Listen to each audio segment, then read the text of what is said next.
តាក់ទងលោកត្រាំព្រមមានវាយប្រហារអ៊ីរ៉ង់ម្ចាស់ដៃទៀតបើអ៊ីរ៉ង់មិនប្រញាប់ព្រមព្រៀងតាមសំណើអាមេរិករឿងនៅអ៊ីរ៉ង់នេះគឺដូចស្លកពឹសចឹងបងប្អូនម្សិលមិញនេះណាមានកប៉ាល់ចម្បាំងរបស់អាមេរិក3គ្រឿងគឺនាវាចម្បាំងអាមេរិកគឺដើម្បីឆ្កកឬ escort ឬក៏បើកផ្លូវនាំកប៉ាល់ផ្សេងទំនិញអីហ្នឹងឲ្យឆ្លងកាត់ច្រកសមុទ្រ Hormuz ដើម្បីទប់នឹងការបាញ់ប្រហាររបស់អ៊ីរ៉ង់បាញ់ស្រោចទៅលើអាកប៉ាល់ចម្បាំងរបស់អាមេរិកនេះក៏ប៉ុន្តែអា missile អា drone អីហ្នឹងគឺកប៉ាល់នេះចាប់បានទម្លាក់ក្នុងសមុទ្រទាំងអស់ហើយវាយបកទៅអ៊ីរ៉ង់វិញព្រោះអ៊ីរ៉ង់អស់មានអីធំទំនើបអីទៀតហើយព្រោះអាមេរិកវាយខ្ទេចខ្ទីអស់ហើយអញ្ចឹងនេះបង្ហាញថាអាមេរិកមានឥទ្ធិពលក្នុងដែនសមុទ្រ Hormuz ដែលអ៊ីរ៉ង់ខ្លួនឯងក៏អាចធ្វើព្យុះភ្លៀងអាចបាញ់អីបានប៉ុន្តែកប៉ាល់នេះបាញ់ទម្លាក់ចោលនៅក្នុងសមុទ្រអស់ដែលគេមានប្រព័ន្ធចាប់កញ្ជ្រួចចាប់អីដូច្នេះអ៊ីរ៉ង់អត់អាចធ្វើអីអាមេរិកបានហើយនៅពេលហ្នឹងអាមេរិកគឺលោកត្រាំបានពមៀនទៀតថាអ៊ីរ៉ង់បើមិនចរចាឬក៏រកដំណោះស្រាយតាមសំណើអាមេរិកឲ្យបានឆាប់ទេគឺជៀសមិនផុតពីរងការបាញ់ប្រហារកំទេចឲ្យខ្ទេចជាផេះផងទៀតអញ្ចឹងការគម្រាមការអីហ្នឹងរហូតអ៊ីរ៉ង់ហ្នឹងបាក់ស្បាតចឹងដែរវាមិនដឹងធ្វើអីទៅចរចាជាមួយអាមេរិកដែលគម្រាមបិទគម្រាមបាញ់គម្រាមអីសពបែបយ៉ាងឲ្យខ្លួនចាក់កាន់តែទុនទៅចុងក្រោយគឺដំណោះស្រាយអ៊ីរ៉ង់មានតែធ្វើសម្បទាននឹងឯងវាអត់មានយុត្តិធម៌ទេបងប្អូនធ្វើម៉េចអាហ្នឹងតាមពិតរឿងគឺកម្មអ៊ីរ៉ង់នឹងដែរទេបើខ្លួនឯងធ្វើប្រទេសកុំឲ្យជាប្រទេសផ្ដាច់ការកុំឲ្យធ្វើបាបទុកប្រជាពលរដ្ឋម្លេះសំម៉ោងនេះអ៊ីរ៉ង់មានសម្ព័ន្ធមិត្តគេជួយប្រទេសពិភពលោកគេជួយគ្រប់គ្នាហើយតែយើងធ្វើឲ្យគេឈ្មោះយើងអាស្រូវសម្រាប់ប្រជាពលរដ្ឋរាប់ម៉ឺនរាប់សែននាក់ធ្វើបាបប្រជាពលរដ្ឋ20 30 40ឆ្នាំហើយដល់ទៅពេលអញ្ចឹងលើលោកគេថាមេដឹកនាំផ្ដាច់ការអញ្ចឹងឲ្យលលាយក៏ឆាប់ទៅក៏បានឥឡូវដូចខ្មែរយើងអញ្ចឹងឆ្លោះគ្នាជាមួយថៃគួរណាតែមើលឃើញថៃឆ្លៀនពៀនខ្មែរគួរតែសហគមន៍អន្តរជាតិថ្កោលទោសអត់មានអ្នកណាថ្កោលទោសថៃតែមួយដោយសារអីដោយសាររបៀបដឹកនាំរដ្ឋនៅខ្មែរយើងធ្វើឲ្យយើងអត់មានអ្នកណាគ្រប់គ្រងយើងហើយអត់ដឹងខ្លួនទៀតហើយដល់ចុងក្រោយមកអង្វរអោបជើងថៃចរចានៅពេលដែលគេប្រលេះចាប់ដៃជន់ជើងហើយយើងនៅអង្វរគេតើយើងធ្វើជាជាតិសាសន៍មួយតើយើងអន់ប៉ុណ្ណាទៅបងប្អូនគេយកដីយើងអស់យើងទៅអោបជើងគេហើយអង្វរគេឲ្យចរចាឲ្យគេប្រលេះដៃយើងរហូតហើយអត់មានអន្តរជាតិណាថ្កោលទោសថៃសំបីតែមួយខ្ញុំអាណិតខ្មែរយើងខ្លោចចិត្តមិនគួរណាធ្លាក់ក្នុងស្ថានភាពបែបនេះសោះប៉ុន្តែបងប្អូននេះគឺជាការសម្រេចរបស់បងប្អូនដែរទេព្រោះការដែលបោះឆ្នោតឲ្យគណៈបកប្រជាជនកាន់អំណាចហ្នឹងគឺយើងបោះឆ្នោតយកអ្វីដែលកំពុងកាត់ឡើងហ្នឹងហើយអញ្ចឹងកុំខកចិត្តអីក្នុងនឹងបញ្ហាព្រំដែនកម្ពុជាថៃដែលមែនតើទៅកាន់តែរញ៉េរញ៉ៃព្រោះឃើញថាមានដឹកនាំថៃចាប់ដៃជន់ជើងតាមពិតចំណងជើងនេះរៀងលេងពាក្យខ្លែមសម្ដីបន្តិចទេការពិតអ្វីដែលជាគោលដៅធំនៅក្នុងការដែលនិយាយអំពីបញ្ហាព្រំដែនកាន់តែរញ៉េរញ៉ៃនេះគឺសំដៅទៅលើភាពមិនច្បាស់លាស់នៃបញ្ហាព្រំដែនដែលយើងឃើញហើយនៅក្នុងកិច្ចប្រជុំកំពូលអាស៊ានថ្ងៃទី7ដល់ថ្ងៃទី8ខែឧសភានេះគឺជារួមនៅក្នុងសេចក្តីថ្លែងការណ៍រួមសូម្បីតែនៅក្នុងសេចក្តីព្រៀងក៏មិនមានឃើញរៀបរាប់ច្រើនទេតាក់ទងនឹងដំណោះស្រាយបញ្ហាព្រំដែនកម្ពុជាថៃក្នុងយន្តការអាស៊ានទាំងមូលចង់និយាយថាប្រទេសអាស៊ានទាំង11ដែលមានសមាជិកថ្មីដោយទាំងទីមកខាងកើតផងទៀតនោះគឺអត់ទាន់បាននិយាយអំពីការតែជំរុញឲ្យប្រទេសថៃនឹងខ្ចាក់ដីខ្មែរមកកម្ពុជាវិញឬក៏ចោតប្រកាន់ថ្កោលទោសថៃពីរឿងឈ្លានពានដែនអធិបតេយ្យរបស់កម្ពុជាក៏អត់សោះដូច្នេះយើងអាចនិយាយបានយ៉ាងងាយស្រួលយល់និងស្រួលស្ដាប់ថាអាស៊ានយល់ស្របគ្នាថាថៃអត់បានឈ្លានពានកម្ពុជាទេរឿងនេះគឺជារឿងចំនួន2នាក់ដដើមគ្នាដេកកដាលហើយដល់អញ្ចឹងទៅធ្វើឲ្យប្រធានអាស៊ានថ្មីប្រទេសហ្វីលីពីននេះដែលដឹកនាំដោយប្រធានអាស៊ានខ្លួនឯងដែលជាម្ចាស់ផ្ទះនៅទីក្រុងសេប៊ូប្រទេសហ្វីលីពីននេះក៏រៀបចំឲ្យមានជំនួបដាច់ដライមួយរវាងតែនាយករដ្ឋមន្ត្រីកម្ពុជានិងនាយក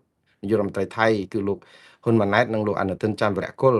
នៅក្នុងការដែលជួបដើម្បីឲ្យភាគីទាំងពីរបានជជែកគ្នាក្រោមអធិបតីឬក៏ការសម្របសម្រួលរបស់លោក Ferdinand Marcos Jr. ដើម្បីឲ្យពីរនាក់នេះជានាគ្នាក៏ប៉ុន្តែជំនួបនោះទៀតសោតគឺគ្រាន់តែជាជំនួបពិធីសារសុទ្ធសាធបើយើងតាមមើលព្រោះអីបានជាខ្ញុំថាពិធីសារពេលដែលលោកហ៊ុនម៉ាណែតជួបលោកហ៊ុនម៉ាណែតនិយាយពីរឿងសាច់រឿងផ្ទាល់ខ្លួនដែលសំទោសពីរឿងកម្ពុជាដែលកម្ពុជាបដិញ្ញាការចរចាទ្វេភាគីបដិញ្ញាយន្តការដែលមានស្ដាប់បដិញ្ញាគោរពបាត់ឈប់បាញ់ថ្ងៃទី លើកទី1និងបទឈប់បាញ់លើកទី2អញ្ចឹងទៅជាពិសេសគឺឲ្យគោរពបទឈប់បាញ់ថ្ងៃទី7 ខែអឺធ្នូឆ្នាំ2025នេះដែលលោកហ៊ុនម៉ាណែតនៅតែប្រកាន់ជំហរថាអាបទឈប់បាញ់លើកទី2នេះឯងដែលកម្ពុជាសង្ឃឹមថាបានដីថៃដីខ្មែរពីថៃមកវិញណាហើយសាររបស់លោកហ៊ុនម៉ាណែតក៏បាននិយាយទៀតថាកម្ពុជាមិនទទួលស្គាល់ព្រំដែនប្រែប្រួលដោយកម្លាំងប្រដាប់អាវុធទេតើសារទាំងអស់នេះមានន័យយ៉ាងម៉េចនៅពេលដែលម្នាក់សុទ្ធតែបដិញ្ញាថានឹងកសាងភាពជឿទុកចិត្តគ្នាបង្កើតឲ្យមានយន្តការរដ្ឋមន្ត្រីក្រសួងការបរទេសថៃនិងខ្មែរជួបគ្នាតាមគ្រប់កម្រិតអីអញ្ចឹងទៅស្ដារលទ្ធគេហៅទំនាក់ទំនងល្អឡើងវិញយើងឃើញទៅគឺមានភាពដូចថាវិជ្ជមានច្រើនមែនតើឯភាគីថៃហ្នឹងក៏បានអះអាងតាមលោកអនុទានច័ន្ទវរៈគុលហ្នឹងមកថាកិច្ចប្រជុំនឹងប្រកបដោយផ្លែផ្កាភាតរៈភាពជជែកត្រង់ទៅត្រង់មកហើយក៏គេលើកឡើងអំពីគេស្រឡាញ់សន្តិភាពមិនចង់ឲ្យមានចំនួនចម្បាំងរាំងជុលទេទុកកង្វល់គឺវាមានកើតឡើងក្តីវេទនាអីពីសង្គ្រាមហ្នឹងបើឆ្លោះគ្នាវាមិនបានផលបានសុខអីទេវាហាក់បីដូចជាសារហ្នឹងប្រាប់មកថាថៃស្រឡាញ់ណាស់សន្តិភាពអត់ចង់បានការទន្ទ្រានឈ្លានពានឬក៏បំពានអីពីខ្មែរទេគាត់ប្រាប់ទៅពិភពលោកហ្នឹងថាថៃហ្នឹងគឺជាជនរងគ្រោះអីចឹងទៅវិញទៅហើយសហការគ្នាថានឹងអនុវត្តយន្តការដែលមានស្រាប់អីដើម្បីផ្សះផ្សាគ្នាក្នុងយន្តការទ្វេភាគីអញ្ចឹងទៅយើងស្ដាប់ទៅគឺព្រោះហូយព្រោះប៉ុន្តែជាលទ្ធផលគឺធ្វើឲ្យប្រជាពលរដ្ឋកញ្ញាញ់ខួរគ្រប់គ្នាបងប្អូនទាំងអស់គ្នាប្រជាពលរដ្ឋអត់យល់ថាតើពីរនាក់នឹងគេលេងលបែងអីឲ្យប្រកបតើគេនឹងឈានទៅរកការស្រស់ស្រួលគ្នាហើយបើការស្រស់ស្រួលគ្នាគឺស្រស់ស្រួលគ្នាយ៉ាងដូចម្ដេចឲ្យបានផលអីព្រោះអីសុកមុននឹងមានការជួបប្រជុំគ្នារវាងរដ្ឋមន្ត្រីខ្មែរនិងនាយករដ្ឋមន្ត្រីខ្មែរនិងនាយករដ្ឋមន្ត្រីថៃនេះថៃបានលុប MOU អនុសារណៈនៃការយោគយល់គ្នាគ្រប់គ្រងតំបន់ត្រួតស៊ីគ្នានៅដែនសមុទ្រចោលបាត់ទៅហើយបានន័យថាម៉េចបានន័យថាលុបចោលយន្តការចរចាទ្វេភាគីបាត់ទៅហើយតើអ្នកណាមានសុឆន្ទៈឲ្យធ្វើត្រូវពិតប្រាកដបងប្អូនអញ្ចឹងហើយបានជាបងប្អូនដែលប្រជាពលរដ្ឋខ្មែរទាំងអស់គ្នាយើងរងការចាញ់បោកពីអ្នកនយោបាយគ្រប់និន្នាការនយោបាយនៃគណៈនៃប្រទេសទាំងពីរចាំមើលខ្ញុំនិយាយអំពីការចាញ់បោកនយោបាយរបស់ទាំងកម្ពុជាទាំងថៃមានដូចតទៅទី1យើងចាញ់បោកអ្នកនយោបាយកម្ពុជាត្រង់ន័យថា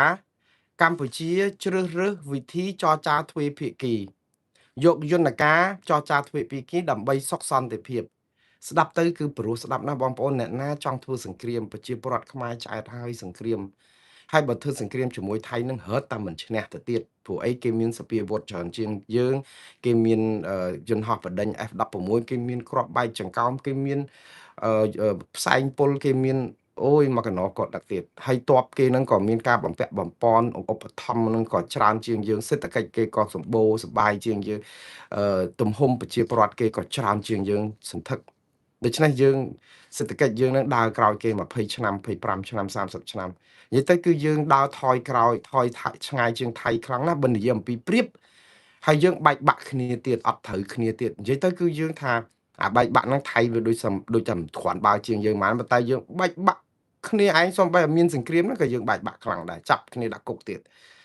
អញ្ចឹងហើយតែយើងអាកន្លែងហ្នឹងមួយដែលថានៅពេលដែលមេដឹកនាំខ្មែរចាប់ផ្ដើមថាយកយន្តការចរចាទ្វេភាគីគ្រប់តាមបទឈប់បាញ់គឺយើងចាប់ផ្ដើមកញ្ញាញ់ខួរព្រោះយើងតែយកយន្តការចរចាទ្វេភាគីយ៉ាងដូចម្ដេចទៅបើយើងទាំងអស់គ្នាមានសុឆន្ទៈនៅក្នុងការចរចាទ្វេភាគីហេតុអីបានជាថៃសុកចង់រំលាយ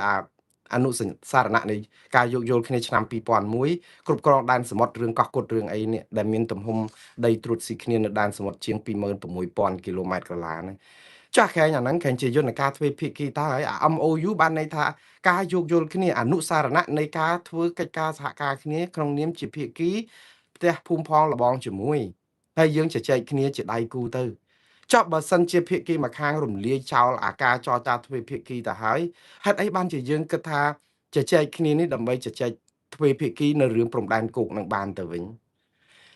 វាពិបាកយល់អញ្ចឹងបងប្អូនចាំបានចង់និយាយថាយើងចាប់ដៃហើយយើងជន់ជើងហ្នឹងគឺក្នុងន័យអញ្ចឹងចាប់ដៃល្អល្អឿននឹងគ្នាណាមើលមកហ្នឹងដូចជាភាតរៈភាពដូចថារុះរាយរាក់ទាក់ល្អល្អឿននឹងគ្នាញញែមដាក់គ្នាប៉ុន្តែនៅក្នុងពេលហ្នឹងគឺលួចចាក់គ្នាពីក្រោយខ្នងវិញណាហើយខ្ញុំមែនតើទៅខ្ញុំអាសូរកម្ពុជាជាងព្រោះយើងហាក់បីដូចជាទុនខ្សោយ ជនជ្រាយជាងគេខ្លាំងមែនតើគឺយើងតាមអង្វរគេគ្រប់រឿងសំបីតែឃើញគេធ្វើអីប្រទេសផ្ដាស់ហ្នឹងក៏យើងតាមអង្វរហើយឥឡូវថៃនៅពេលដែលគេលុប MOU 2001ចោលតាក់ទងនឹងដែនសមុទ្រគឺបានន័យថៃបើកដៃលែងឲ្យមានការចរចាទ្វេភាគីហើយគឺលុបការចរចាទ្វេភាគីទៅហើយហ្នឹងព្រោះបើសិនជាថៃសន្សំការចរចាទ្វេភាគីហើយចង់បានសុខសន្តិភាពជាមួយប្រទេសជិតខាងហេតុអីបានជាលុប MOU មួយដែលយើងព្រមព្រៀងគ្នា25ឆ្នាំ26ឆ្នាំហើយសាប់បើកដៃឲ្យកម្ពុជាហើយនឹងថៃអាចនាំរឿងក្តីតាក់ទងនឹងដែនសមុទ្រនេះឡើងទៅអន្តរជាតិអង្គការសហប្រជាជាតិឬក៏តុលាការជាន់ខ្ពស់ណាដើម្បីដោះស្រាយបងប្អូន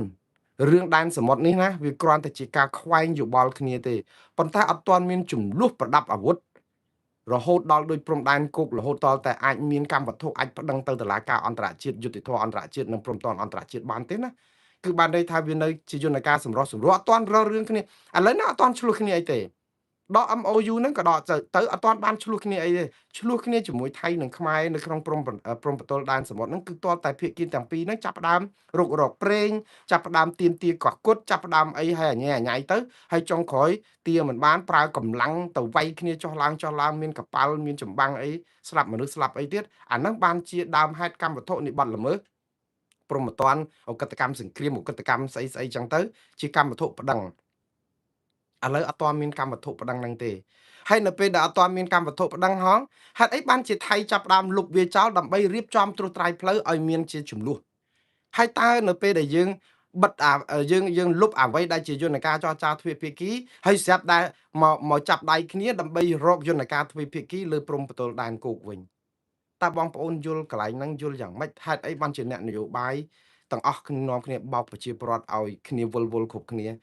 យើងកំពុងតែបំផ្លាញយន្តការចរចាទ្វេភាគីហើយយើងមកប្រាប់ថាយើងកំពុងតែចាប់ដៃគ្នាកសាងការជឿទុកចិត្តគ្នាទ្វេភាគីមិនទៅរកយន្តការភាគីទី3ឬអន្តរជាតិណាទេព្រោះអីប្រទេសភូមិផងលបងជាមួយដោះស្រាយបញ្ហាជុំគ្នាដោះជុំគ្នាអាម៉េចបើយើងបំផ្លាញចោលយន្តការជុំគ្នាហើយកម្ពុជាអានេះវិញអាសូរមែនតើបងប្អូនខ្ញុំអាសូរណាស់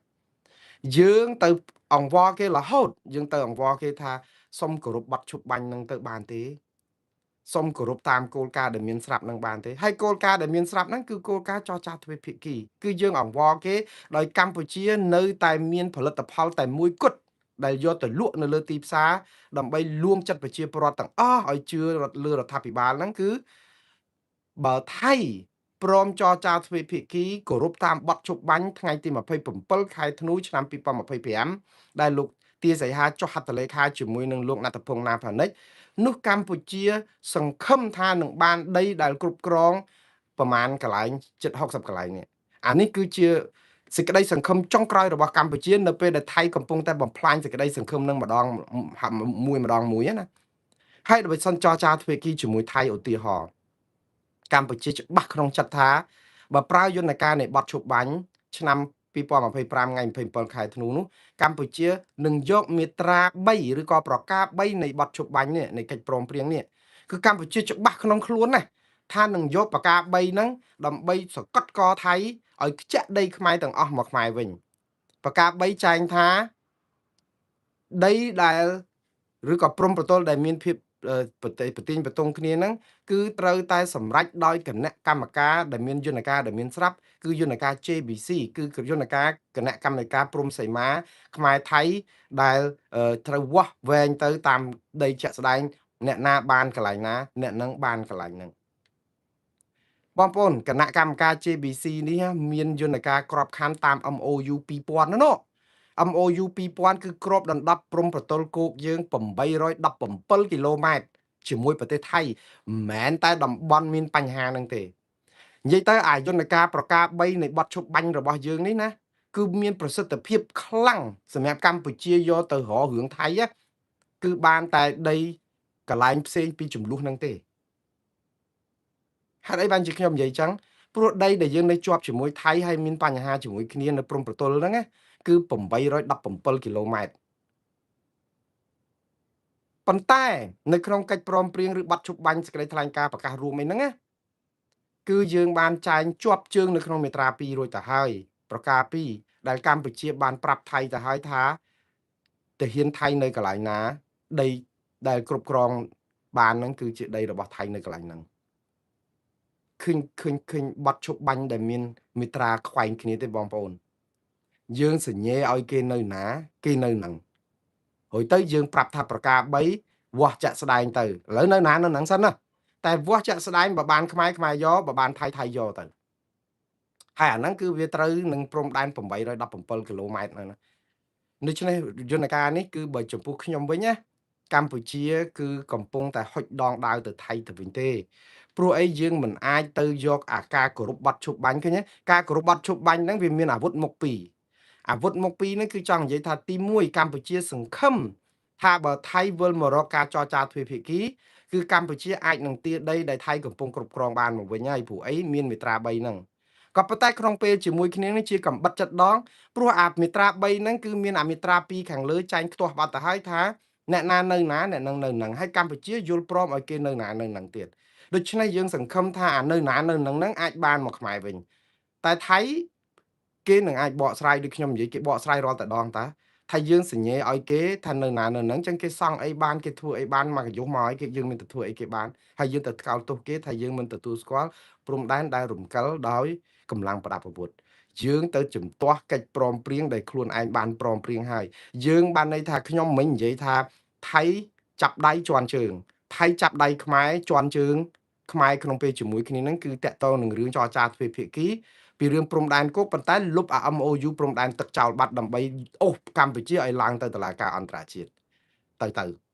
ដល់ទៅពេលកម្ពុជាយើងចាប់ដៃថៃជន់ជើងជាមួយគ្នាគឺពំតណោតដែរដោយសារអីមេត្រា3និយាយពីការវាស់វែងតែមេត្រា2និយាយអំពីអ្នកណានៅណាហើយយើងព្រមសញ្ញេឲ្យគេហើយទៅយើងទៅខ្ទាស់គេនៅពេលដែលយើងព្រមសញ្ញេឲ្យគេថាអានឹងយើងអត់ទទួលស្គាល់ដោយចំនួនប្រដាប់អាវុធ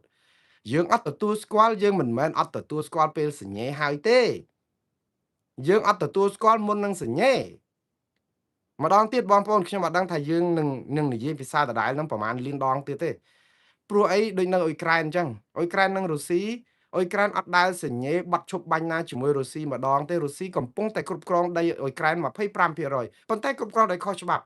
រុស្ស៊ីត្រូវតែដកទ័ពចេញទៅវិញអ៊ុយក្រែនអត់ទទួលស្គាល់អីទាំងអស់ព្រោះអ៊ុយក្រែនអត់បានចុះហត្ថលេខានៃបាត់ឈប់បាញ់ប្រាប់ថារុស្ស៊ីគ្រប់គ្រងបាន25%អ្នកឯងនៅណានៅហ្នឹងអត់មានឥឡូវរុស្ស៊ីនៅណាក៏អ៊ុយក្រែនទម្លាក់គ្រាប់បានដែរខ្មែរនៅពេលដែលឯងនៅណានៅហ្នឹងគឺខ្មែរអត់អាចធ្វើអីថៃបានទេតិចទៅវាយថៃតិចទៅបាញ់ទាហានថៃអីងាប់គេចោទថាយើងរំលោភអាបត្តិជប់បាញ់ថ្ងៃទី27ខែធ្នូហ្នឹងគេវាយមកប្រាវទៀតមិនដឹងយកអស់ប្រមាណកន្លែងទៀតយើងវាកម្មអកុសលអញ្ចឹងណាដូចតែអញ្ចឹងយើងទៅសង្ឃឹមទៅលើអាបត្តិឈប់បាញ់ដែលយើងចាញ់គេទៅហើយហ្នឹងហើយយើងអាងថាបើចរចាទ្វេភាគីយើងនឹងបានដំណោះស្រាយឥឡូវបិទច្រកគ្រប់យ៉ាងហើយរឿងដែលគួរឲ្យសូរមែនតើថៃប្រហើនណាប៉ុន្តែគេដឹងតែខ្មែរយើងអត់ចិត្តសឿងទេថៃគេប្រហើនត្រង់កន្លែងមួយគឺគេលុប MOU 2001ដើម្បីអូសកម្ពុជាថាបើចិត្តសឿងប្តឹងទៅតុលាការអន្តរជាតិទៅប៉ុន្តែការប្តឹងទៅតុលាការអន្តរជាតិមិនមែនតែប្តឹងកើតទេបងប្អូនព្រោះចំនួនព្រំដែនសមុទ្រនេះវាអត់ទាន់មានបាញ់គ្នាវាអត់ទាន់មានស្លាប់មនុស្សវាអត់ទាន់មានសង្គ្រាមប្រដាប់អាវុធវាតកប៉ាល់ថៃនឹងចេញមកវាយកប៉ាល់ខ្មែរនឹងចេញទៅវាយទៅដើមយកកោះគុតអីអញ្ចឹងទៅឧទាហរណ៍រួចចាប់ផ្ដើមប្រទាញបន្ទង់គ្នាទៅវិញទៅមកអានឹងបានមានដើមហេតុនៃកម្មវត្ថុនៃបាត់ល្មើសអញ្ចឹងថៃដឹងច្បាស់ហើយដើម្បីឲ្យមានរឿងនឹងកើតឡើងដឹងតែខ្មែរមិនហ៊ានទេព្រោះហេតុអីបានអញ្ចឹងថៃចងជើងខ្មែរបាត់ហ៊ានឲ្យខ្មែរទៅប្តឹងទៅតុលាការអន្តរជាតិរឿងដែនសមុទ្រតែអត់ទាន់មានរឿងផងហ្នឹងអញ្ចឹងរឿងអីបានខ្មែរទៅយកដើមហេតុទៅប្តឹងទៅតុលាការអន្តរជាតិបានអញ្ចឹងដឹងតែខ្មែរអត់ហ៊ានប្តឹងទេព្រោះអីថៃចងជើងខ្មែរជាប់មួយទៀតគឺរឿងចរចាព្រំដែនទ្វេភាគីនេះ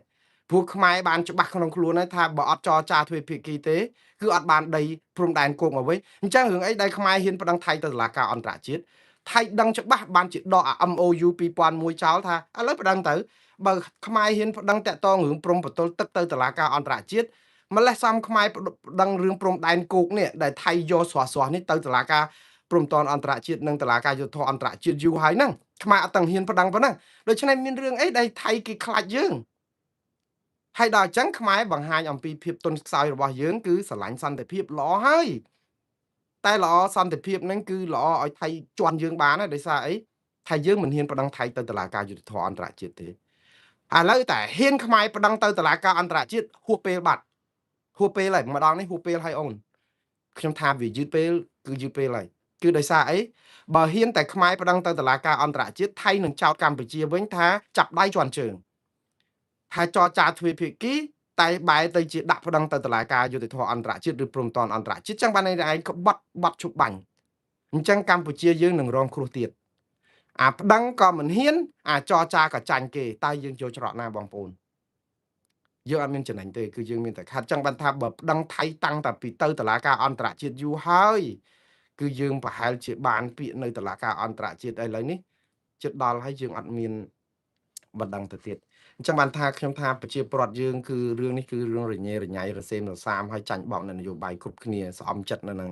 ឥឡូវនេះមកចាំអាយន្តការទ្វេភាគីដែលថៃរាល់ថ្ងៃហ្នឹងបន់ឲ្យតែលលាយន្តការទ្វេភាគីណាថៃទៅអាស៊ាននេះណាមិនមែនទៅដើម្បីចង់មានយន្តការទ្វេភាគីទេ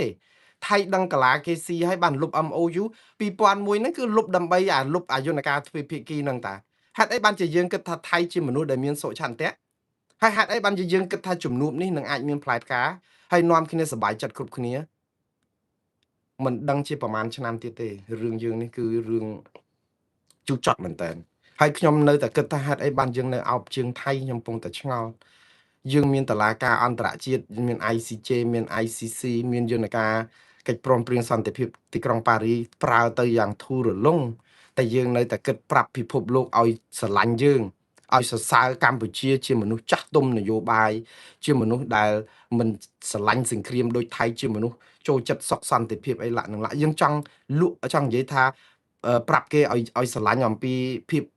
អស្ចារ្យរបស់កម្ពុជាដែលជាមនុស្សចាស់ទុំមែនប៉ុន្តែនៅក្នុងពេលជាមួយគ្នានឹងសិទ្ធិមនុស្សយើងក៏លលួយប្រជាធិបតេយ្យយើងក៏កក្រិចងើបមួយវាយមួយយើងអត់ដោះលែងអ្នកទោសមនសិការបញ្ហាឆបោកអនឡាញបញ្ហាអំពើពុករលួយបញ្ហាស្អីចាក់ស្រេះនៅស្រុកយើងអត់ដោះស្រាយបានផងហ្នឹងហើយទៅយើងទៅប្រាប់ពិភពលោកថា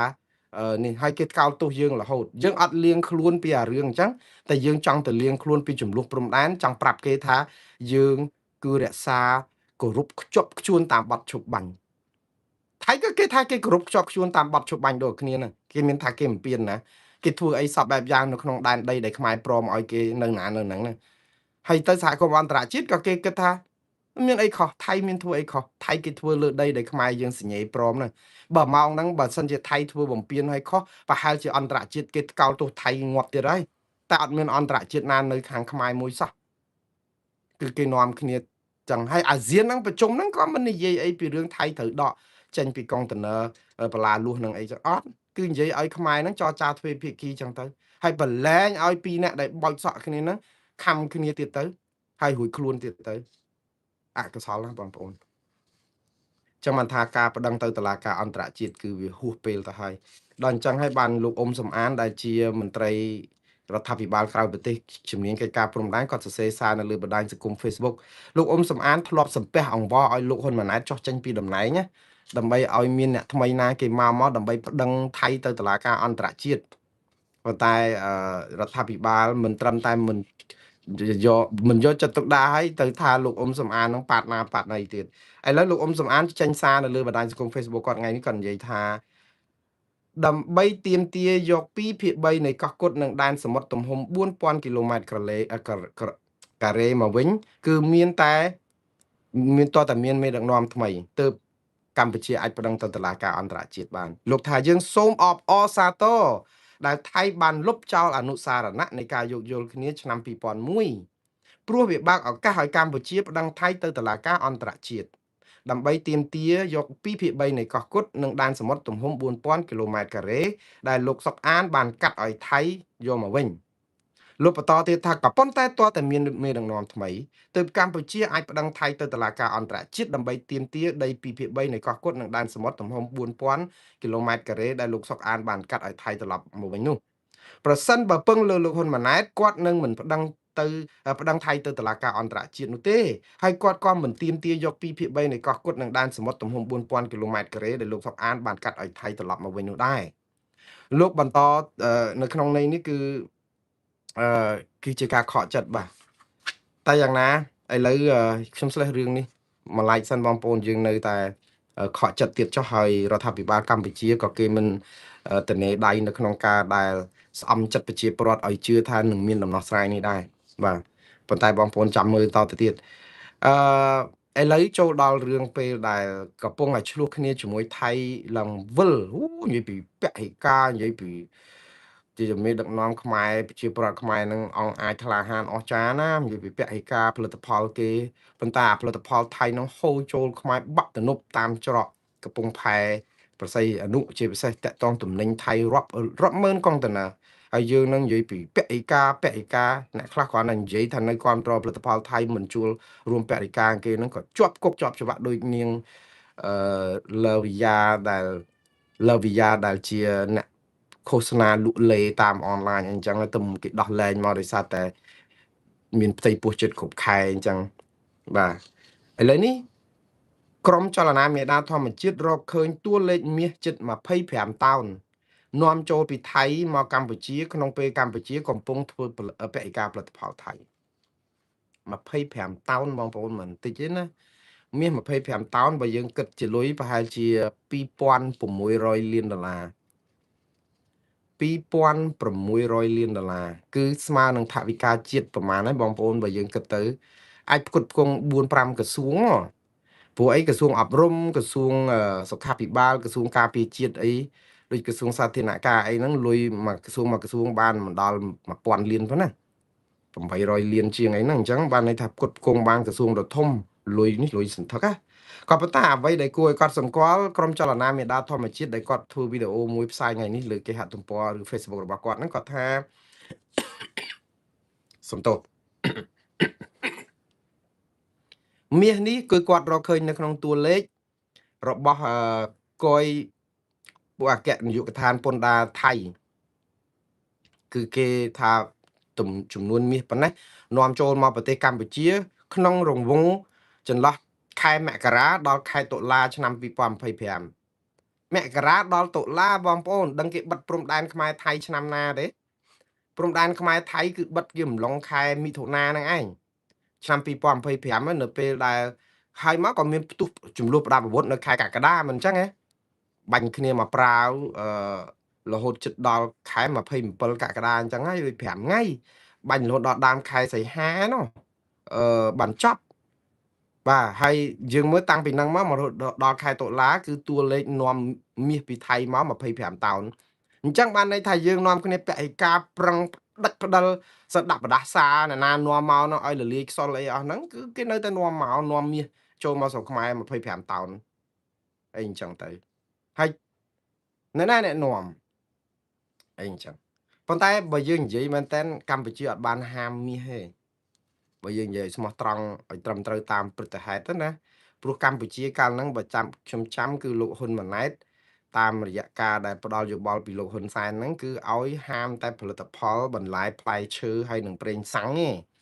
កាលហ្នឹងឆ្លោះគ្នាមែនតើហ្នឹងគឺហាមតែពីរមុខហ្នឹងហាមធ្ងន់មែនតើគឺបន្លែផ្លែឈើនិងប្រេងសាំងហើយតែអីផ្សេងទៀតហ្នឹងគឺហាក់បីដូចជាអត់មានគាត់ថាបិទព្រំដែនគោកចិត្តចឹងតែព្រំដែនអាកាសនិងព្រំដែនទឹកគឺនៅតែប្រព្រឹត្តទៅធម្មតាអត់មានការហាមទេតែមានយុទ្ធនាការធ្វើបរិការផលិតផលថៃចឹងមែនហើយចឹងហើយបាទខ្ញុំចេះប្រាប់បងប្អូនថាកុំឲ្យចាញ់បោកអ្នកនយោបាយរឿងយើងទៅជន់មីថៃមកកំប៉ុងអីហ្នឹងគឺយើងដូចជាជាតិនិយមជ្រុលពេកទៅដល់ពេលគេឯណោះគេដឹកចូលទាំង1000លានដុល្លារគេកោបលុយតែយើងនៅតែប្រឹងតែរឿងមីកំប៉ុងហ្នឹងទៅឥឡូវនេះគឺខាងអង្គការក្រុមចលនាមេដាធម្មជាតិអត់សួរអីគាត់មានសំណួរសួរច្រើនទី1គាត់សួរថាហេតុអីគាត់សួរទៅលោកជំទាវចំនិមលរដ្ឋមន្ត្រីក្រសួងពាណិជ្ជកម្មសួរទៅអ្នកស្រីជាសេរីទេសាភិបាលធនាគារជាតិកម្ពុជានិងសួរទៅលោកអូនពាន់មនីរតរដ្ឋមន្ត្រីក្រសួងសេដ្ឋកិច្ចនិងហិរញ្ញវត្ថុដោយថាទី1ហេតុអ្វីបានជាកម្ពុជានៅតែបន្តនាំមាសដុំពីថៃក្នុងអំឡុងពេលចំនួនព្រំដែនដ៏តានតឹងនៅពេលនោះខណៈពេលដែលប្រជាពលរដ្ឋខ្មែរជាច្រើនកំពុងស្ម័គ្រចិត្តធ្វើពហិការតំណែងថៃដើម្បីបង្ហាញជំហរនិងសេចក្តីថ្លៃថ្នូរជាតិតាមការអំពាវនាវរបស់រដ្ឋាភិបាលសំណួរទី2គាត់សួរថាប្រជាពលរដ្ឋធម្មតាបាននឹងកំពុងព្យាយាមលះបង់និងឈរលើគោលការណ៍ក៏ប៉ុន្តែហេតុអ្វីបានជាអ្នកមានអំណាចនិងអ្នកជំនួញធំនៅតែធ្វើពាណិជ្ជកម្មដដែលតើនេះមិនមែនជាស្តង់ដារ2ឬក៏យ៉ាងណា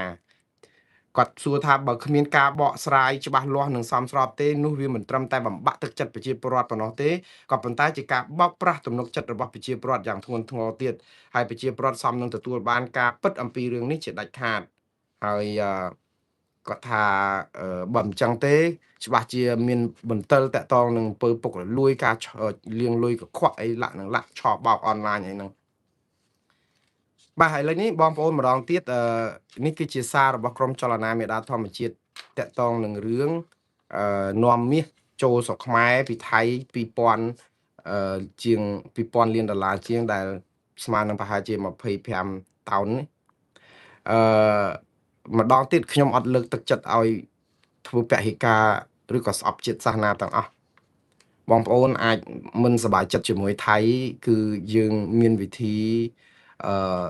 ច្រើនយ៉ាងគឺលើកទឹកចិត្តឲ្យរដ្ឋាភិបាលប្តឹងថៃទៅតុលាការយុត្តិធម៌អន្តរជាតិនិងព្រំដែនអន្តរជាតិជាជាងការដែលយើងអេះអត់ត្រូវរមាស់ណាហើយអាអេះអត់ត្រូវរមាស់ហ្នឹងប្រឹងអេះតែខាងយើងឯខាងគេនោះគឺគេនាំគ្នាយកអាខ្ញែយកមកឲ្យយើងលមាស់ពេញខ្លួនយើងអេះដាច់ខ្លួនងាប់អាអ្នកដែលរយខ្ញែហ្នឹងនៅរយរហូតតែអញ្ចឹងយើងចេះតែអេះដាច់ខ្លួនវាអត់ព្រមរកវិធីព្យាបាលអញ្ចឹងយើងកុំឲ្យចាញ់បោកអ្នកនយោបាយយូរទៅមកស្អប់ខ្មែរស្អប់ថៃស្អប់ជាតិសាសន៍ប៉ុន្តែគួរតែស្អប់អ្នកនយោបាយស្មោកគ្រោកកុំស្អប់ប្រជាពលរដ្ឋខ្មែរប្រជាពលរដ្ឋថៃគ្នាឯងនឹង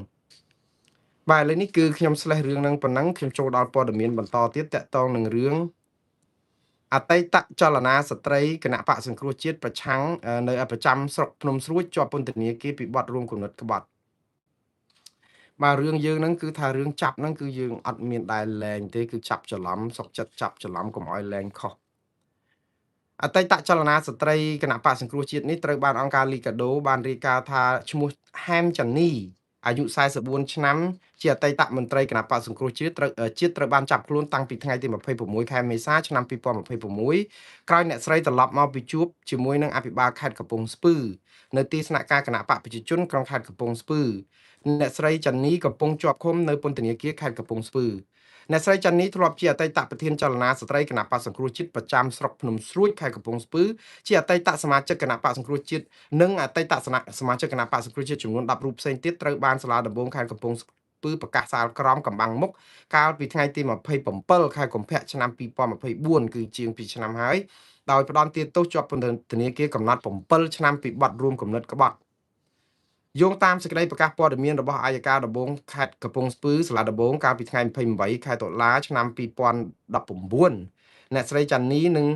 មនុស្សចំនួន10នាក់ផ្សេងទៀតនោះត្រូវបានចោទប្រកាន់ពាក់ព័ន្ធនឹងសារទំនាក់ទំនងរបស់អ្នកស្រីក្នុងបណ្ដាញសង្គម Facebook និងក្រុមទំនាក់ទំនងបណ្ដាញសង្គម Messenger Group ឈ្មោះកំពង់ស្ពឺប្រជាធិបតេយ្យដែលបង្ហាញពីការគាំទ្ររបស់អ្នកស្រីចំពោះផែនការធ្វើមាតុភូមិនិវត្តរបស់លោកសំរងស៊ី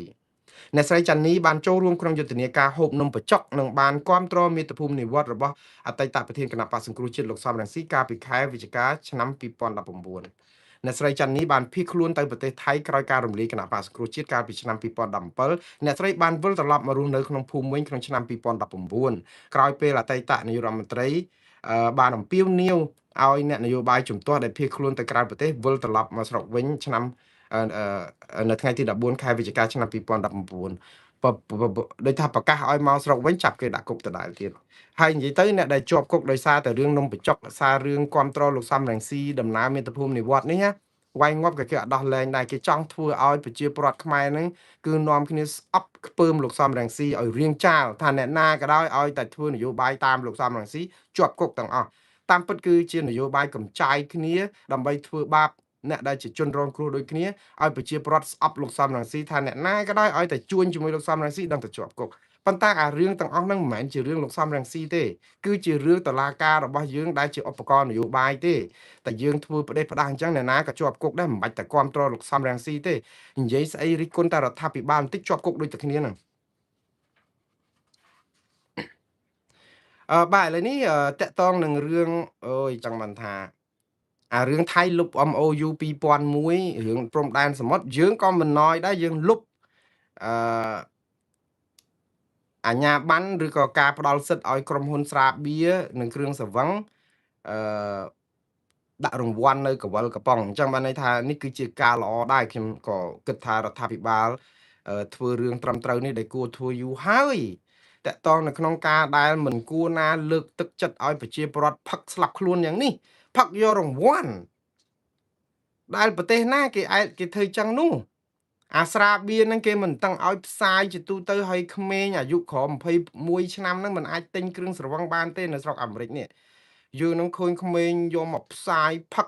ជួនកាលថ្ងៃណានោះសិតតែឃើញផ្សាយនៅលើរិញវាយបុកទៅទៀតទៅឲ្យគាស់កំប៉ុងស្រាបៀរទៅផ្សាយលើហ្នឹងទៅទៀតគឺថាឲ្យតែផឹកតតែស្លាប់ខ្លួនហ្មងលើកទឹកចិត្តឲ្យមនុស្សផឹកហើយដឹងហើយខ្មែរយើងនឹងលេខ1ហើយរឿងហូបផឹកស៊ីអីហ្នឹងគឺយើងសប្បាយសម្បើមណាស់គឺថាផឹកឲ្យគេសាយផឹកដើរខ្លួនឯងអត់ចេះផឹកហ្មងដល់ឥឡូវខ្ញុំសាទរដែរព្រោះឃើញក្រសួងសេដ្ឋកិច្ចនិងហិរញ្ញវត្ថុគេចេញសេចក្តីប្រកាសមួយគឺហាម5លែងឲ្យក្រុមហ៊ុនផលិតស្រាបៀរឬក៏គ្រឿងស្រវឹងឬក៏ភេសជ្ជៈដែលមានជាតិស្ករជាតិផ្អែមអីខ្លាំងហ្នឹងគឺដាក់រង្វាន់ក្នុងកវលកំប៉ុងដើម្បីលើកទឹកចិត្តឲ្យមនុស្សផឹកឲ្យច្រើនដើម្បីចាប់រង្វាន់ណាខ្ញុំថានេះគឺជាការជួយច្រើនណាស់ដើម្បីឲ្យមនុស្សកុំជោពេករឿងផឹកបានឡានផឹកបានរថយន្តផឹកតតអស់សួតយូរអាសួតក៏អស់អារថយន្តរង្វាន់ក៏គ្មានស្លាប់បាត់នៅសល់តែមួយឈូសហើយចែកដីតែឥឡូវដល់ពេលចេញអញ្ចឹងមកគឺប្រជាប្រដ្ឋច្រើនសាទរមែនតើហើយខ្ញុំមែនតើក៏សាទរតាមពិតអានេះមិនមែនលើកទី1ឬឆ្នាំមុនឬសូចេញអញ្ចឹងដែរតែអត់បានអនុវត្តផងឥឡូវឆ្នាំនេះចេញទៀតដល់ជាមួយអនុវត្តបានអត់គាត់ថាចេះអនុវត្តចាំពីខែតុលាទៅហើយទៅក៏មានប្រជាប្រដ្ឋរិះគន់ដែរថាចុះបើចាប់អនុវត្តហេតុអីក៏ចាំបាច់ដល់ខែតុលាអនុវត្តពីឥឡូវទៅវាថៃទុកឲ្យអ្នកណាដែលនៅសល់សួតមកប៉ិនមេដៃហ្នឹងគ្នានៅសល់ខ្លះទៀតទៅហី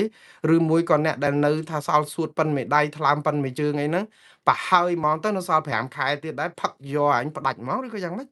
ព្រោះអីតើខែតុលានោះបានគេឈប់ចាប់រង្វាន់ហ្នឹងអញ្ចឹងបានន័យថានៅអាចផឹកយករង្វាន់ហ្នឹងបានដល់ខែតុលាទេអញ្ចឹងពឺទៅបងប្អូនបើយើងនៅសល់សួតមកប៉ិនមេដៃឬក៏ថ្លើមប៉ិនមេជើងអីយើងប្រហើយវាទៅតាន់ឱកាសមានហើយសំទោសបងប្អូនខ្ញុំនិយាយក្នុងនៃរបៀបខឹងដែរវាដូចថាខ្ញុំនិយាយនេះក៏វាខុសឆ្គងដែរព្រោះអីខ្ញុំចាំពាក្យថាទម្លាប់ធំជាងច្បាប់បើត្រាប់កុំត្រាប់ខ្លៅត្រាប់ប្រាច់លោកសដៅលោកប្រដៅស្ដីកូនចៅស្ដីឲ្យស្មោះនេះគឺការស្ដីថាមិនស្មោះទេព្រោះរបៀបឌឺអញ្ចឹងខ្ញុំសូមអធិស្ឋានខ្ញុំនិយាយនេះគឺជាការចិត្តពេកចង់ដូចថាឲ្យបងប្អូនដែលប្រព្រឹត្តអានេះហ្នឹងគឺដូចថាបច្ចេថែមតាមពិតវាមិនគួរអញ្ចឹងទេបងប្អូនខ្ញុំសូមជូនពរឲ្យបងប្អូនទាំងអស់ឲ្យស្វាងស្រាស្វាងអីហ្នឹងមានសុខភាពល្អឡើងវិញទៅឲ្យជប់ប្រព្រឹត្តស្អីគេតាមយករង្វាន់ស្អីគេហ្នឹងទៅវាមិនបានផលអីទេព្រោះក្រុមហ៊ុនគេឲ្យយើងផឹកលេចថ្លើមមិនមែនប្រកាសតែបានរង្វាន់ទេព្រោះអីអ្នកផឹករាប់ម៉ឺនរាប់លានអ្នកជួនកាលត្រូវរង្វាន់មួយអីអញ្ចឹងទៅហើយយើងអស់ហើយសួតខ្ញុំចង់ឲ្យបងប្អូនយើងមានសុខភាពល្អហើយការរិះគន់របស់មតិថាហេតុអីបានយូរនេះក៏គាត់រិះគន់ហ្នឹងក៏វាមិនខុសប៉ុន្តែបើតាមមើលអាចរដ្ឋាភិបាលគេដូចថាយើងចង់បិទអីមួយ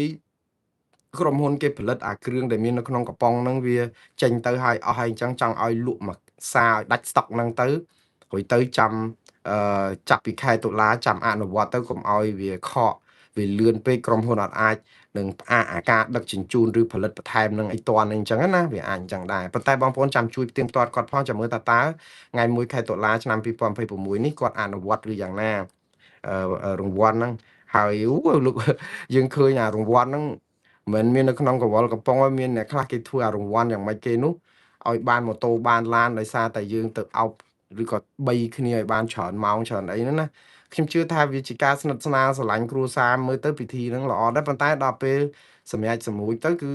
ដើម្បីលើកទឹកចិត្តពាណិជ្ជកម្មស្រាបៀរដើម្បីឲ្យគេទៅស្គាល់ស្រាហ្នឹងផឹកឲ្យលេចថ្លើមទៀតដដែលហ្នឹងយើងលើកទឹកចិត្តឲ្យប្រជាពលរដ្ឋមកបីគ្នាដើម្បីបានរង្វាន់ប៉ុន្តែរង្វាន់ហ្នឹងពីក្រុមហ៊ុនស្រាបៀរហ្នឹងបំផ្លាញសុខភាពហ្នឹងអញ្ចឹងវាធ្វើឲ្យល្បីស្រាបៀរហ្នឹងមនុស្សនាំគ្នាទៅផឹកស្រាបៀរហ្នឹងទៀតបាទឥឡូវខ្ញុំឆ្លេះរឿងនេះរឿងមួយទៀតគឺតកតងនឹងជនភៀសសឹកនៅឯប្រទេសកម្ពុជាមកដល់ម៉ោងនេះនៅសល់ជាង30000នាក់ទៀតបងប្អូនអត់ទាន់បានវិលត្រឡប់ទៅលំនៅឋានវិញទេច្រើនណាស់បងប្អូន32900នាក់ហើយតួលេខនេះអត់ថយសោះនិយាយទៅថយតិចមែនតើជួនកាលមួយថ្ងៃបាន100 200នាក់វិលទៅលំនៅឋានវិញវិលទៅជាង6សែននាក់ហើយប៉ុន្តែ30000នាក់ហ្នឹងគឺនៅដដែលប៉ុន្តែមិនដឹងឲ្យគាត់ទៅឯណាបងប្អូនបឹងតគួនដឹងអត់ទេអូស្មាច់ភូមិជោគជ័យភូមិព្រៃច័ន្ទដឹងតែចូលអត់បានហើយផ្ទះគេវាយយកខ្ទេចខ្ទីអស់ទៀត ដូច្នេះអាហ្នឹងគឺគ្រាន់តែប៉ុណ្ណឹងប្រមាណពាន់គ្រួសារអញ្ចឹងអ្នកទាំងអស់នេះតួលេខនេះគឺនឹងនៅច្រើនប៉ុន្តែអ្នកទីផ្សេងទៀតគួរតែអាចទៅបាននៅតែទៅអត់បាន រដ្ឋាភិបាលមិនបានប្រាប់មូលហេតុអីបានជាប្រជាពលរដ្ឋអត់អាចវិលទៅលំនៅឋានវិញក្រៅពីកន្លែងដែលគេដាក់លបងបលាលួសថៃហ្នឹងណាចុះកន្លែងផ្សេងទៀតហេតុអីបានទៅអត់បានខ្ញុំចាំមើលរដ្ឋាភិបាលគាត់បកស្រាយថាម៉េចអឺព័ត៌មានពីរចុងក្រោយគឺតាក់ទងនឹងបញ្យលបន្ថែមស្រាយមន្ទិលរឿងអ្នកបកប្រែប្តឹងមួងណារ៉េតរឿងក្នុងសំណុំរឿងលឹមធារីខ្ញុំមានសារអ៊ីមែលឬក៏ទូរស័ព្ទច្រើនណាស់ឬក៏ខ្ទង់ comment ហ្នឹងក៏សួរខ្ញុំច្រើនមែនតើបងប្អូនសោកស្ដាយបងប្អូនអឺដូចថាជឿចាប់ជំនួសខ្ញុំដែលមានអ្នកបកប្រែគេប្តឹងខ្ញុំនៅតុលាការ Clarksville ហ្នឹងហើយធ្វើឲ្យខ្ញុំបាត់បង់ការងារអីឡាក់នឹងឡាក់អីខ្ញុំថាបងប្អូនជួនកាលព័ត៌មានផ្ដល់ហ្នឹងប្រហែលជាបងប្អូនអាចយល់មិនទាន់អស់ខ្ញុំចង់ពន្ភ្លឺបន្តិចពិតជាមានគេប្តឹងខ្ញុំមែនតាក់ទងនឹងរឿងប្រព្រឹត្តខុសនឹងក្រមសីលធម៌វិជ្ជាជីវៈដោយសារតែខ្ញុំបកប្រែនៅក្នុងតុលាការហ្នឹងក្នុងរឿងក្តីហ្នឹងខ្ញុំយករឿងហ្នឹងមកនិយាយនៅខាងក្រៅតែខ្ញុំបានបកស្រាយហើយគឺអានេះគឺជាគំនិតនិន្ទាឈ្នានេះរបស់អ្នកបកប្រែខ្មែរយើងម្នាក់នៅឯរដ្ឋណែ Washington State ទេរដ្ឋ Washington ហ្នឹងទេវាមិនមែនជារឿងផ្ទុយក្រមសីលធម៌វិជ្ជាជីវៈអីណាទេព្រោះអីតាក់តងនៅក្នុងអ្វីដែលខ្ញុំបកស្រាយឲ្យថាជាការពិតហើយខ្ញុំអឺនៅក្នុងការដែលចូលទៅក្នុងសវនាការខ្ញុំមានកិច្ចសន្យាជាមួយតុលាការមែនហើយគឺខ្ញុំមិនអាចនឹងនិយាយរឿងអីពីទំនាក់ទំនងរបស់គ្រួសាររបស់ធារីហើយនិងមេធាវីយកមកប្រាប់នៅខាងក្រៅទេក្នុងន័យហ្នឹងគឺខ្ញុំបើខ្ញុំប្រព្រឹត្តអញ្ចឹងគឺខ្ញុំខុសប៉ុន្តែរឿងដែលខ្ញុំចូលទៅក្នុងសវនកម្មជាអ្នកបកប្រែហើយខ្ញុំទៅរាយការណ៍ព័ត៌មានពីរឿងសំណុំរឿងនៅក្នុងរឿងក្តីហ្នឹងតាមរយៈសារព័ត៌មានដែលគេទៅយកព័ត៌មានដោយសាធារណៈឲ្យផ្សាយទូទៅដែរហ្នឹងខ្ញុំអត់មានប្រព្រឹត្តខុសអីទាំងអស់និយាយរួមគឺខ្ញុំអត់បានប្រព្រឹត្តខុសអីទាំងអស់ក៏ប៉ុន្តែដោយសារតែអ្នកបកប្រែខ្មែរម្នាក់នៅរដ្ឋ Washington ហ្នឹងគាត់ចង់រករឿងខ្ញុំហើយក៏យកអាលេសហ្នឹងដើម្បីឲ្យតុលាការឆាចោលអឺសវនាការធារីពីដើមទីហ្នឹងហ្មងទៅដើម្បីឲ្យមានការជំនុំជម្រះថ្មីបើយើងគិតជាផ្លូវវិជ្ជមានអាចអ្នកបកប្រែខ្មែរយើងហ្នឹងគាត់មានចេតនាល្អក៏ថាបានដែរល្អនៅក្នុងន័យអញ្ចេះល្អនៅក្នុងន័យដែលថាគាត់ចង់ជួយធារីដែរព្រោះអីបើរកឃើញកំហុសរបស់ខ្ញុំថាប្រព្រឹត្តខុសនៅក្រមសីលធម៌អ្នកបកប្រែហ្នឹងទៅវាធ្វើឲ្យសំណុំរឿងហ្នឹងគឺគេឆាចោលបានដោយសារតែអ្នកបកប្រែប្រព្រឹត្តខុសអញ្ចឹងគឺធារីអាចមានការជំនុំជម្រះថ្មីដូច្នេះខ្ញុំឲ្យគេហៅថា credit ទៅអ្នកបកប្រែខ្មែររូបនេះថាអាចគាត់មានចេតនាល្អក៏ថាបានប៉ុន្តែចេតនាគាត់មិនល្អទេពីដើមឡើយមកនឹងតែឥឡូវហ្នឹងប្រហែលជាមេធាវីរកឃើញច្រកមួយថាប្រហែលអាចឈ្នះក្តីដឹងបើសិនជាវាយប្រហារចោតប្រកាន់មួងណារ៉េតពីរឿងប្រព្រឹត្តខុសនៅក្នុងការបកប្រែហ្នឹងទៅវាធ្វើឲ្យរឿងហ្នឹងអាចឆាចោលបានទៅអីចឹងជួយធារីវាអាចទាំងមេធាវីធារីក៏អាចមានបំណងល្អដូចគ្នាអញ្ចឹងប៉ុន្តែបំណងរបស់អ្នកបកប្រែខ្មែរនៅរដ្ឋធានីរដ្ឋ Washington នេះគឺពីដើមឡើយមកមិនមែនល្អទេគឺគាត់ចង់និយាយពីថាគាត់ហ្នឹងគឺជាអ្នកបកប្រែអស្ចារ្យហើយថាខ្ញុំហ្នឹងបំពេញអីអញ្ចឹងទៅដោយគាត់ខ្លួនឯងអត់ផ្ដល់យុត្តិធម៌ការពិតជាក់ស្ដែងអំពីថាខ្ញុំបាននិយាយ100ដងហើយតែខ្ញុំផ្សាយតែព័ត៌មានដែលគេមាននៅសាធារណៈទេហើយសំបីតែតុលាការខ្លួនឯងហ្នឹងក៏បានចេញសារមកប្រាប់ខ្ញុំទៀតថាអត់អីទេគេយល់ស្របថាយើងមិនបានប្រព្រឹត្តរំលោភបំពានគោលការណ៍អីទេព្រោះខ្ញុំពន្យល់ប្រាប់គេហើយខ្ញុំនិយាយជាសាធារណៈទៀតហេតុអីបានអ្នកបកប្រែហ្នឹងមិនព្រមយកចំណេះជំនាញព័ត៌មានហ្នឹងយកទៅដើម្បីកុំឲ្យខាតខូចការរឿងធីរីនេះចុងក្រោយមកយករឿងហ្នឹងមកនិយាយក្នុងសវនាការដដែលហើយតុលាការគេទាត់ចោលដដែលទាំងចៅក្រមទាំងរដ្ឋអាជ្ញាគឺគេចាត់ទុកថាវាមិនមានបញ្ហាអីរហូតតតែអាចទៅឲ្យរឿងហ្នឹងឆាចោលដើម្បីជំនុំជម្រះឡើងវិញបានវាទៅជាអញ្ចឹងគាត់ថាបងប្អូនខ្ញុំនិយាយពាក្យបាត់បង់ការងារតុលាការនៅរដ្ឋ Clarksville ខ្ញុំបាត់បង់ការងារតែក្នុងរឿងក្តីរបស់ធារីទេអញ្ចឹងរឿងក្តីរបស់ធារីនេះបើកាត់ក្តីទៅលើកណាទៀតតុលាការនៅរដ្ឋ Tennessee ហ្នឹងនៅក្នុងទីក្រុង Clarksville ហ្នឹងនឹងមិនជួលខ្ញុំយកទៅបកប្រែដោយសារតែយើងមានមន្ទិលហ្នឹងហើយទោះបីជាគេបានតុលាការបានចាត់ទុកថាខ្ញុំគ្មានប្រព្រឹត្តកំហុសអីក៏ដោយប៉ុន្តែវាមានមន្ទិលមានការប្តឹងផ្តល់ដូច្នេះដើម្បីមានសុវត្ថិភាពគេច្បាស់ជាមិនជួលខ្ញុំទៀតទេ ប៉ុន្តែមិនមែនបានន័យថាខ្ញុំអត់អាចបកប្រែនៅតុលាការដទៃទៀតនៅលើលោកនៅក្នុងសហរដ្ឋអាមេរិកក្រៅពីរដ្ឋ Tennessee និងករណី Terry ហ្នឹងទេគឺខ្ញុំនៅតែមានសិទ្ធិតុលាការនៅកន្លែងណាក៏គេជួលខ្ញុំទៅធ្វើការបានដែរអត់បញ្ហាទេអញ្ចឹងកុំឲ្យបងប្អូនគិតថាបាត់បង់ការងារចោលទាំងស្រុងអត់ទេហើយបើបាត់បង់ការងារនឹងទាំងស្រុងក៏អត់ដាច់ពោះស្លាប់ដែរមូលណារ៉េតអត់មានបានដាច់ពោះដោយសាររឿងអញ្ចឹងទេនៅមានការងារច្រើនណាស់ដែលខ្ញុំធ្វើមិនដែលអស់ផងទេដូច្នេះសូមអរគុណដែលបងប្អូនបារម្ភប៉ុន្តែបងប្អូនខ្លះគិតថាហ្នឹងហើយមកពីជួយធីរីហ្នឹងហើយបានជាបាត់បង់ការងារហ្នឹងមិនមែនអញ្ចឹងទេកុំទម្លាក់កំហុសទៅលើធីរីនិងក្រុមគ្រួសារគាត់អត់មានខុសអីទេគឺការសម្រេចចិត្តដោយខ្លួនឯងឈរទៅលើគោលការណ៍ស្រឡាញ់យុត្តិធម៌ហើយខ្ញុំបានជ្រើសរើសផ្លូវនេះគឺខ្ញុំដឹងច្បាស់ខ្លួនឯងថានឹងជួបជុំមាតែខ្ញុំអត់មានអីស្ដាយក្រោយទេគឺខ្ញុំអត់ថយក្រោយទេខ្ញុំនឹងនៅបន្តជួយសំណុំរឿងនេះរហូតតតែចប់ចង់ចប់ដើមរហូតដល់តែធីរីបានពន្លឺយុត្តិធម៌ខ្ញុំមិនដែលបោះបង់ចោលក្រុមគ្រួសារនេះទេព្រោះអីខ្ញុំមិនបោះបង់ចោលយុត្តិធម៌តែប៉ុណ្្នឹងទេហើយជាការពិតគឺធីរីស្ថិតនៅក្នុងបញ្ហាអយុត្តិធម៌មួយដែលអត់ទាន់មានការស្រាយតែប៉ុណ្្នឹងតាហើយខ្ញុំស្អប់អំពើអយុត្តិធម៌ដូច្នេះវាត្រូវនឹងចិត្តរបស់ខ្ញុំចង់ជួយមិនមែនតែរឿងធីរីទេរឿងអ្នកណាក៏ដោយតែខ្ញុំខ្ញុំដឹងរឿងមានអំពើអយុត្តិធម៌គឺខ្ញុំជួយតាមលទ្ធភាពអញ្ចឹងតាហើយមិនមែនជាការធ្វើដើម្បីល្បីលៀបសក្ការៈអីទេមិនមែនអញ្ចឹងទេមិនមែនដើម្បីអញ្ចឹងទេឥឡូវនេះគឺចុងក្រោយបាទបងប្អូនសុំស្រាយចម្ងល់ប៉ុណ្ណឹងគឺរឿងតុលាការអត់បានចោទប្រកាន់ខ្ញុំពីបទបំពានគោលការណ៍អីតុលាការអត់ទេអឺដោយសារតែគេមិនចោទប្រកាន់ខ្ញុំនឹងហើយបានជាគេទាត់ចោលសំណើរបស់មេធាវីរបស់ធីរីហើយនិងអ្នកបកប្រែដែលចោទប្រកាន់ខ្ញុំនឹងតែធ្វើឲ្យខូចដំណើរការក្តីចឹងគេចាត់ទុកថាអត់បានការចោទនឹងគ្មានមូលដ្ឋានគ្មានអីអញ្ចឹងទៅបានជាគេច្រានចោលអញ្ចឹងគេផ្ដល់យុត្តិធម៌ឲ្យខ្ញុំប៉ុន្តែវាខូចការរឿងធីរីឯណោះឬវាអញ្ចឹងតាឥឡូវហ្នឹងដូចខ្ញុំនិយាយចឹងខ្ញុំបញ្ហារឿងធីរីមួយគឺរឿងសំណុំរឿងគាត់ថ្ងៃមុខទៅខ្ញុំអត់អាចខ្លាយទៅជាអ្នកបកប្រែនៅក្នុងសំណុំរឿងគាត់តែសំណុំរឿងអីផ្សេងទៀតនៅរដ្ឋអីផ្សេងទៀតខ្ញុំគ្មានបញ្ហាអីទេ